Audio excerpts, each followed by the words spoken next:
Welcome back to the making of my Periwinkle cosplay. This is the last part, so if you missed parts 1 and 2, this is where we ended off with the finishing of the dress. So now it's time to start on the pants. I just ordered these from Amazon.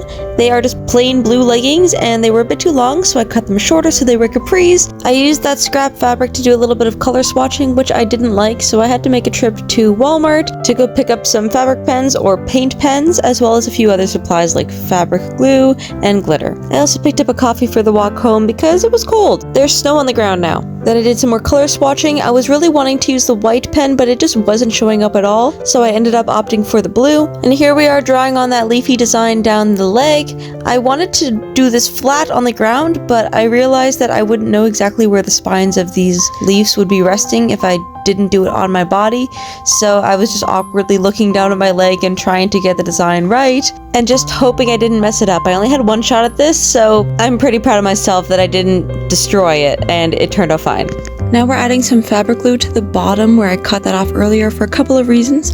One, because this is stretchy material, those points were rolling up and they weren't staying flat, so the glue would add a little bit of structure there and also stop it from fraying.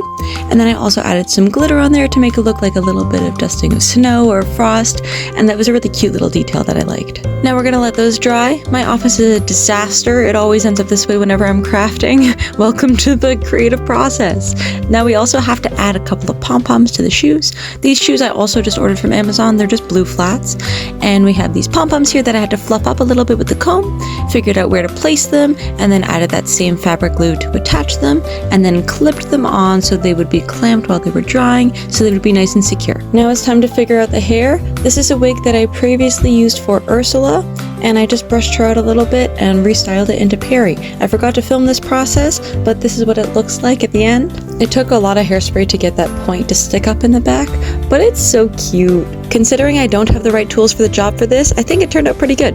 Moving back to the pants, since they're dry now, the glue does dry clear, and now we can see how that iridescent glitter showed up. I think my work here could have been a little bit tidier, but I do like that it made it a lot more stiff on those points, and those leaf spines on the side stayed pretty visible as well, which I was happy with. Our shoes are also dry, those pom-poms are on there nice and secure, so stay tuned for the whole character reveal coming very, very soon. I'm really excited about it and can't wait to see everything all put together.